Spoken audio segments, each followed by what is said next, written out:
Dans cette partie, nous allons voir l'éthique et la régulation de l'IA dans les affaires publiques. Donc, pourquoi est-ce important? Parce que la conformité éthique n'est plus optionnelle. Elle est devenue le socle de la confiance publique, de la souveraineté algorithmique et de la légitimité diplomatique. Savoir traduire des principes abstraits en exigences opérationnelles est une compétence stratégique pour toute organisation publique ou internationale, d'autant plus à l'ère de l'IA. Puisque l'intelligence artificielle n'est plus un simple outil technique, elle structure désormais la perception, la décision et l'action dans les affaires publiques. Mais sans encadrement éthique et juridique, elle risque d'automatiser les biais, d'opacifier les responsabilités et de fragiliser les légitimités démocratiques. Ce module vous permet de maîtriser les cadres internationaux de régulation, AI Act, recommandations UNESCO, principes de l'OCDE, et de les mobiliser concrètement pour évaluer, concevoir ou auditer des systèmes d'IA dans des contextes institutionnels variés. Donc, dans cet objectif pédagogique, nous allons comprendre les cadres normatifs et éthiques de la régulation de l'IA, Union européenne, UNESCO, CDE, appliquer ces principes à l'évaluation concrète d'un système d'IA dans un contexte institutionnel ou diplomatique, analyser les tensions entre innovation technologique, sécurité nationale, droits fondamentaux et souveraineté numérique. Enfin, évaluer la pertinence d'une stratégie de conformité en fonction du contexte géopolitique. Donc pour ce sommaire détaillé, l'urgence d'une gouvernance éthique de l'IA, c'est des principes fondamentaux de l'IA centrée sur l'humain, des cadres normatifs internationaux, comparaison et complémentarité pour le chapitre 2. En chapitre 3, de la théorie à la pratique, mise en œuvre opérationnelle. Bien sûr, intégrer au fil de l'eau les encadrés pédagogiques, l'exercice d'application à la fin et les fiches récapitulatives et références. Commençons par le chapitre 1, les principes fondamentaux de l'IA centrée sur l'humain. Alors, l'intelligence artificielle ne doit jamais remplacer le jugement humain ni diluer la responsabilité morale des décideurs. Ce principe fondamental repose sur une vision claire. La technologie doit servir l'humain et non le subordonner à des logiques automatisées dépourvues de conscience éthique. L'IA peut analyser, prédire, classifier et même simuler des formes de raisonnement, mais elle ne possède ni intention morale, ni capacité d'empathie, ni sens de la dignité humaine. C'est pourquoi son développement et son déploiement doivent être encadrés par des garde-fous qui garantissent le primat de la responsabilité humaine dans toutes les décisions ayant des conséquences sociales, des conséquences politiques ou des conséquences juridiques. L'objectif n'est pas de limiter l'innovation, mais de s'assurer que les systèmes d'IA sont conçus et utilisés de manière à renforcer et non à affaiblir. Renforcer les valeurs fondamentales telles que la liberté, l'égalité, la justice et le respect de la personne. Cette approche humaniste, exige que chaque application de l'IA, en particulier dans les affaires publiques, soit soumise à une supervision humaine effective, à une transparence opérationnelle et à des mécanismes de recours clairs. Sans ces conditions, même les outils les plus performants risquent de transformer la gouvernance en une succession d'algorithmes opaques, sapant ainsi la légitimité démocratique et la confiance citoyenne. Voyons ce qu'est la définition d'une IA centrée vers l'humain. L'intelligence artificielle ne doit pas être conçue comme un substitut à l'humain, mais comme un outil au service de valeurs fondamentales telles que la dignité, les droits fondamentaux, la sécurité et l'autonomie des individus. Cette approche, dite centrée sur l'humain, repose sur le principe que la technologie doit renforcer et non affaiblir la capacité des personnes à exercer leur jugement, renforcer le jugement, renforcer à agir librement et renforcer à être traitées avec équité. Pour ce faire, elle s'appuie sur 4 piliers interdépendants. Premier pilier. La responsabilité humaine demeure inaliénable dans les domaines sensibles, comme la santé, la justice ou la diplomatie. La décision finale doit toujours résider entre les mains d'un être humain, garantissant ainsi que les conséquences morales et politiques restent sous contrôle démocratique. Deuxième pilier. La transparence et l'explicabilité sont essentielles. Un système d'IA ne peut être acceptable s'il fonctionne comme une boîte noire. Si c'est une boîte noire, il est incapable de rendre compte des raisons ayant conduit à une recommandation ou à une action de sa part. Troisième pilier, l'équité.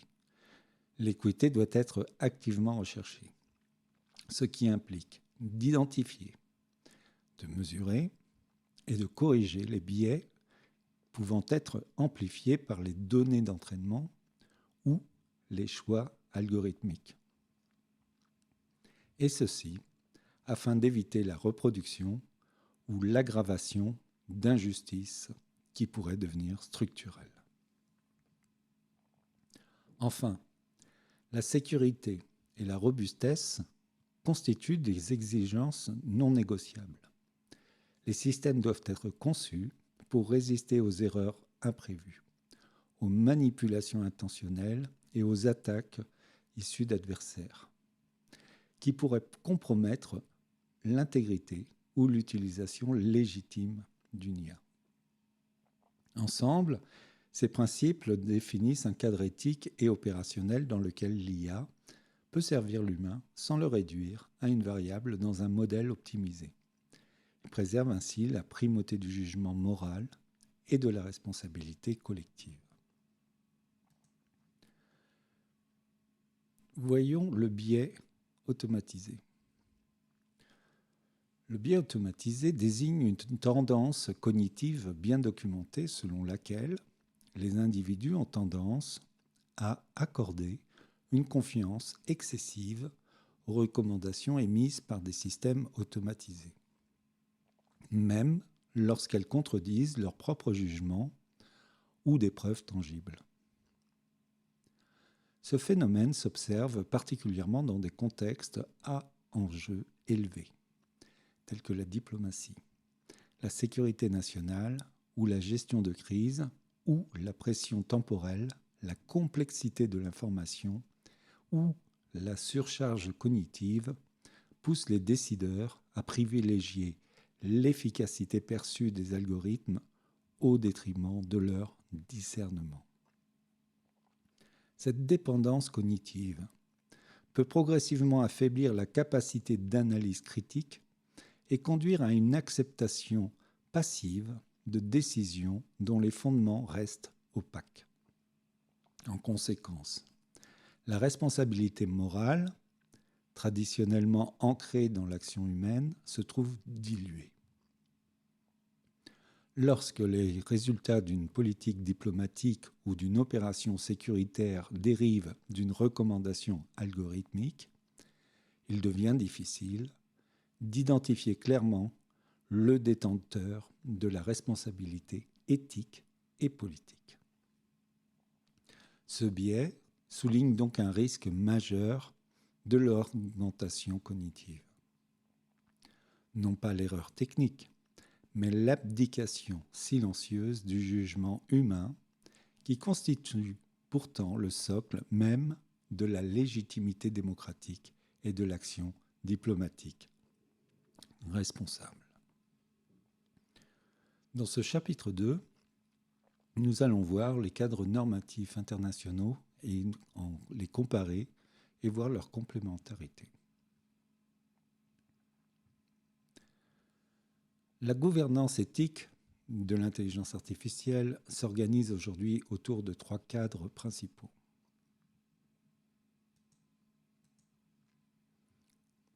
L'Union européenne incarne une approche réglementaire exigeante, inscrite dans le droit positif et dotée d'une force contraignante. L'approche réglementaire de l'Union européenne, son règlement sur l'intelligence artificielle, communément appelé AI Act, repose sur une logique de classification par niveau de risque. Les systèmes jugés à haut risque, notamment dans le domaine de la santé, de la justice ou de la gestion publique, sont soumis à des obligations très strictes en matière de transparence, d'explicabilité, de tests de biais et d'auditabilité. Certains usages sont carrément interdits, comme les systèmes de scoring social, qui évaluent ou classifient les individus sur la base de leur comportement ou de leurs caractéristiques personnelles. Cette approche vise à ancrer l'IA dans le respect des droits fondamentaux et des valeurs démocratiques, en imposant une supervision humaine effective comme garde-fou contre l'automatisation aveugle.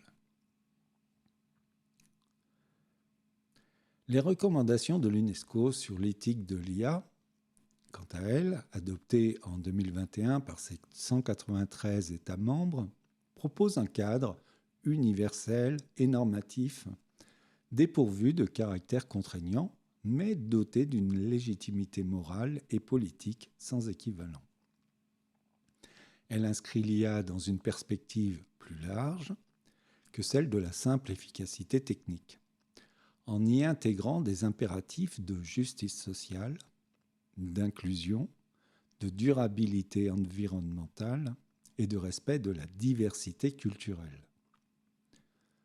Ce document de l'UNESCO affirme que l'IA doit servir l'humanité dans son ensemble, en particulier les populations les plus vulnérables, et non seulement les intérêts économiques ou géopolitiques des puissances technologiques.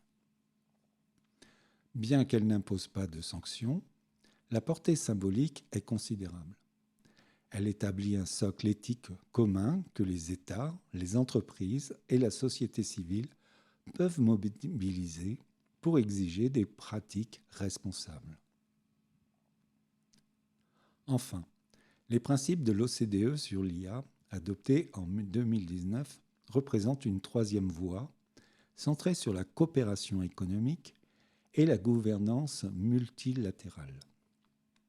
Ce cadre insiste sur la nécessité de concevoir des systèmes transparents, robustes, équitables et responsables. Mais il se présente avant tout comme un ensemble de bonnes pratiques destinées à guider l'innovation plutôt que comme un instrument de régulation. Son influence réside dans sa capacité à harmoniser les politiques publiques au sein d'un cercle restreint de pays développés en favorisant un modèle d'IA aligné sur les valeurs démocratiques tout en restant compatible avec les dynamiques du marché. Si l'on prend ensemble ces 3 cadres, on voit qu'ils ne se concurrencent pas tant qu'ils se complètent. L'AI Act de l'Europe donne une traduction juridique concrète aux principes éthiques.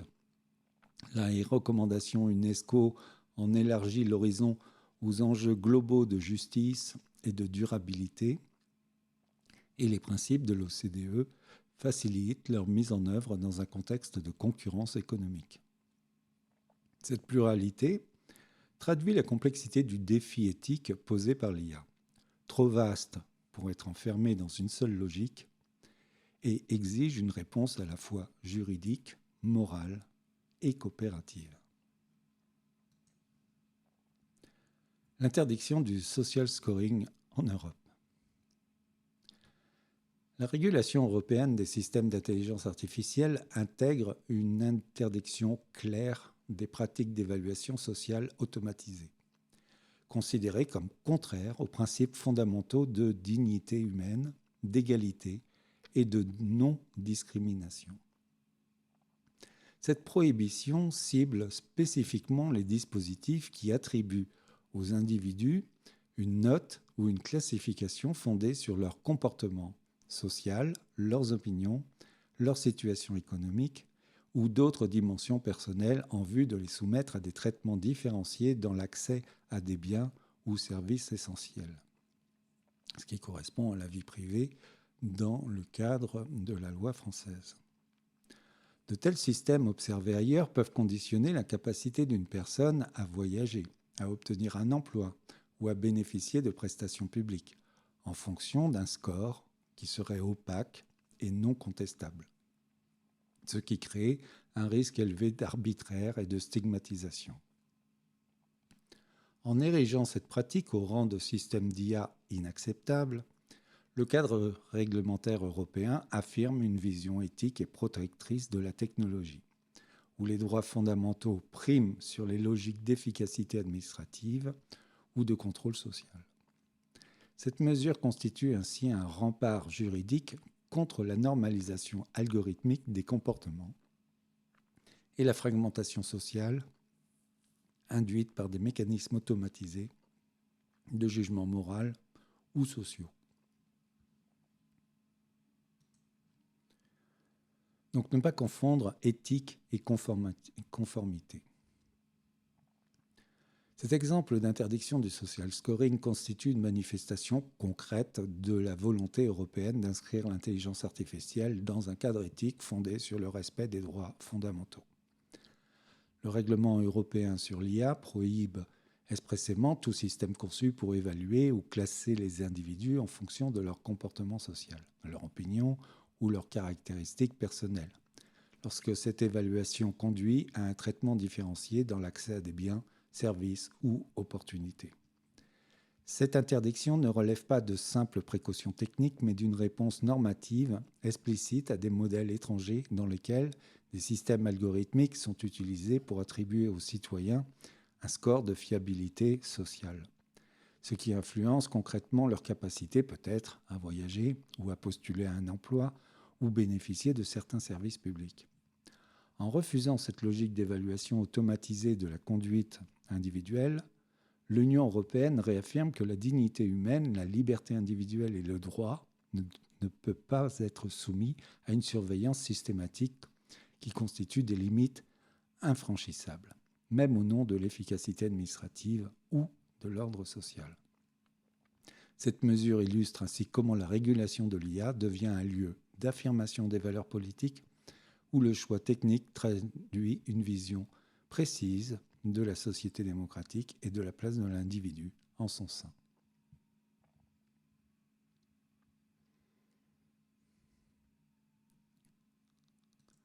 Chapitre 3.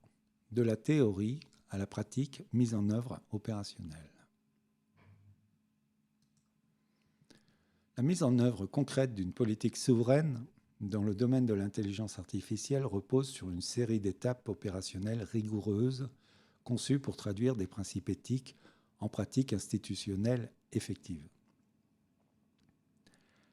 La première de ces étapes consiste à réaliser une évaluation d'impact éthique en amont du déploiement de tout système automatisé. À l'instar d'une analyse d'impact sur la protection des données, mais élargie aux dimensions morales, cette évaluation identifie les risques potentiels liés à la discrimination, à l'opacité algorithmique ou à la remise en cause des droits fondamentaux.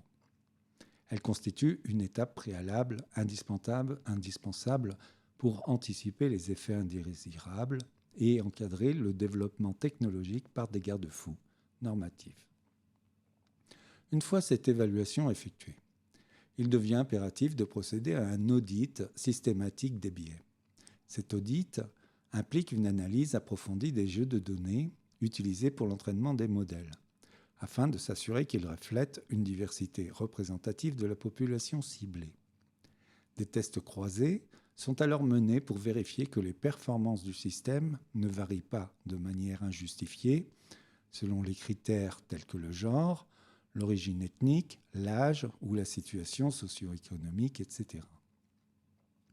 Ce processus vise à prévenir la cristallisation ou l'amplification de discriminations préexistantes à travers des décisions automatisées. Pour garantir la transparence et la responsabilité, une documentation rigoureuse de la traçabilité doit être établie. Cela signifie la tenue d'un registre public pour les systèmes à haut risque. Il répertorie les objectifs du modèle, les sources de données, les indicateurs de performance, les décisions adoptées et les mises à jour réalisées. Un tel registre permet non seulement aux autorités de supervision d'exercer un contrôle effectif, mais aussi à la société civile d'exercer une vigilance démocratique sur les outils algorithmiques qui influencent la vie collective. En effet, parce que la légitimité d'un système automatisé repose aussi sur la possibilité de contester ces décisions. Des mécanismes de recours doivent être intégrés dès la conception. Tout citoyen ou utilisateur affecté par une décision prise en tout ou partie par une intelligence artificielle doit pouvoir en demander la révision par un opérateur humain compétent, et à ceci afin d'obtenir une explication compréhensible et, le cas échéant, demander réparation. Cette exigence d'un droit à la contestation renforce la primauté du jugement humain et évite la déshumanisation des processus administratifs ou judiciaires. Enfin, cette architecture de gouvernance ne saurait être durable sans engagement continu en matière de formation. Il ne suffit pas d'éduquer les développeurs aux enjeux éthiques, et il est tout aussi crucial de former les décideurs politiques, les cadres administratifs et les agents publics à comprendre le fonctionnement, les limites et les implications des systèmes d'intelligence artificielle. Cette montée en compétences généralisée favorise une culture institutionnelle où la technologie est perçue non comme une solution autonome, mais comme un outil soumis à des valeurs démocratiques, à des cadres juridiques et à une supervision humaine constante. Ainsi structurée, la mise en œuvre opérationnelle d'une politique souveraine en matière d'IA devient un processus dynamique à la fois technique, éthique et institutionnel. Il garantit l'innovation pour qu'elle serve la souveraineté collective sans compromettre les droits individuels.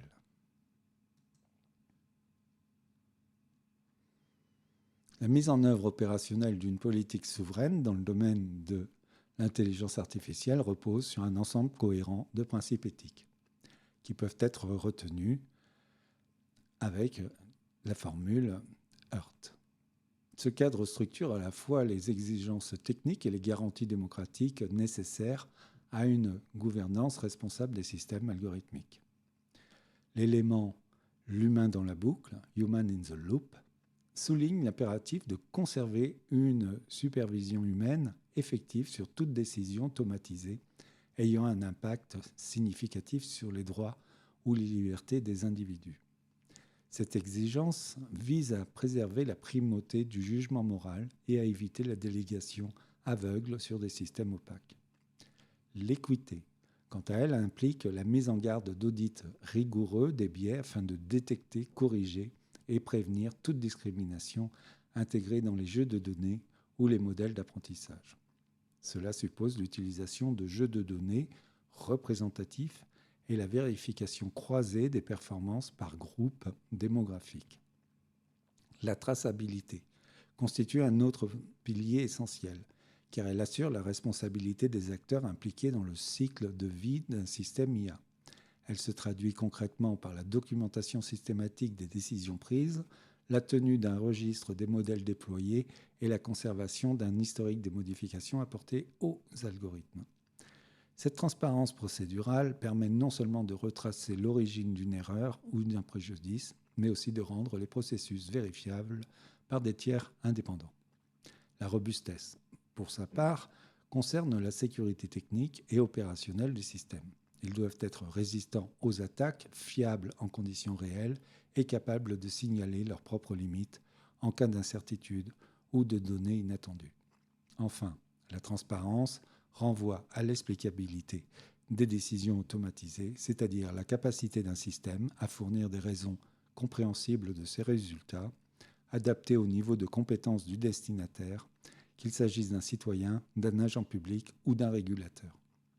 Ensemble, ces 5 exigences forment un socle opérationnel qui transforme les principes abstraits de l'IA éthique en pratiques concrètes, permettant aux États de concilier innovation, sécurité et respect des droits fondamentaux.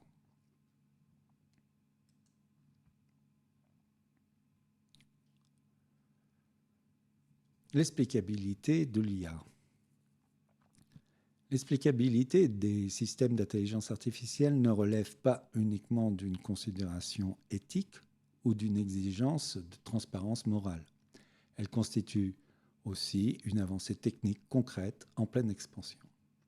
Face à la complexité croissante des modèles d'apprentissage automatique, notamment les réseaux de neurones profonds, dont les décisions internes sont souvent perçues comme des boîtes noires, des méthodes spécifiques ont été développées pour rendre ces processus intelligibles.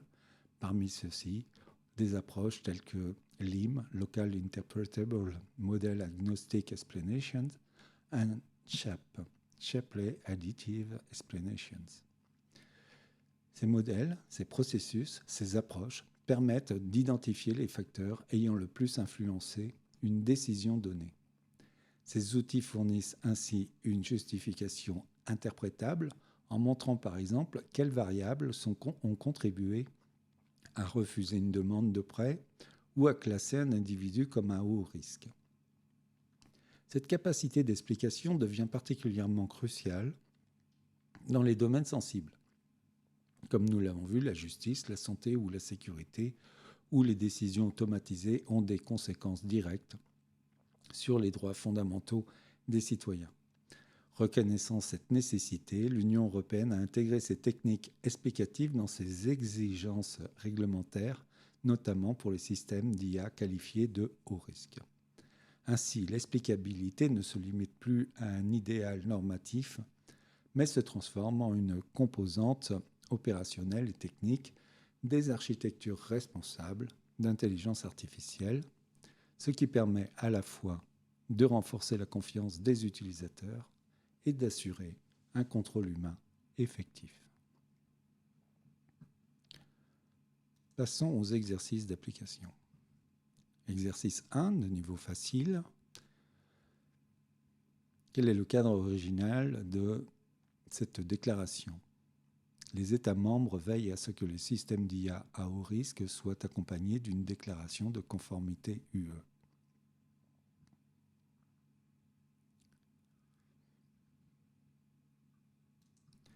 Exercice 2.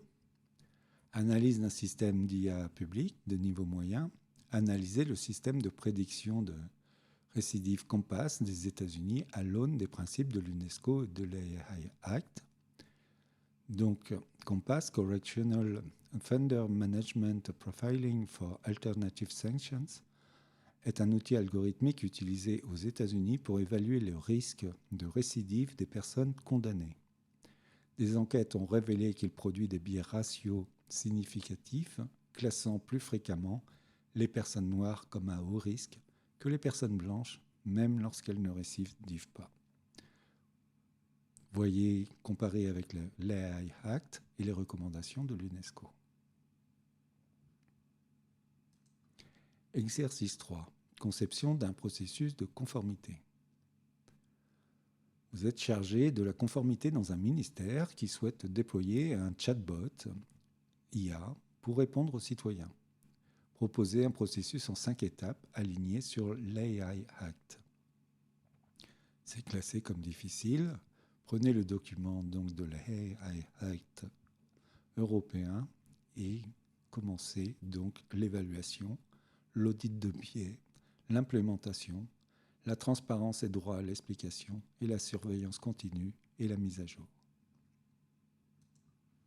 Exercice 4. Réflexion critique. Les cadres éthiques de l'UE et de l'UNESCO sont-ils adaptés aux réalités du Sud global? Débattez en mobilisant les notions de digital colonialisme et de souveraineté algorithmique. Donc vous avez à débattre sur les cadres éthiques de l'UE et de l'UNESCO. Sont-ils adaptés aux réalités du Sud global? C'est à vous de voir les adaptations critiques, les empreintes culturelles, les empreintes économiques, les empreintes juridiques dans leur contexte d'origine. Voir les cadres de reproduction d'une forme de digital colonialisme, notamment les fournisseurs de données, les dépendances au modèle d'IA, le frein aux innovations locales, etc. Enfin, vous pouvez demander aussi à la notion de souveraineté algorithmique comme une alternative qui pourrait donc développer et définir ses propres priorités éthiques, une inclusion linguistique ou la protection des communautés diverses comme celles rurales. Enfin, le développement inclusif pour les acteurs du Sud ou d'autres modèles pensés ailleurs. Donc nous voyons bien que tous les modèles doivent être pluralisés, contextualisés et décolonisés pour devenir véritablement universels ou tout au moins profitables à tous. La souveraineté algorithmique n'est pas une exception, c'est le socle d'une gouvernance équitable de l'IA. Synthèse et référence. Donc les 10 points clés. Premier point clé, l'IA centrée sur l'humain exige un contrôle humain significatif. Les biais automatisés menacent la responsabilité morale. L'AI Act européen, le seul cadre contraignant à ce jour avec une approche par risque.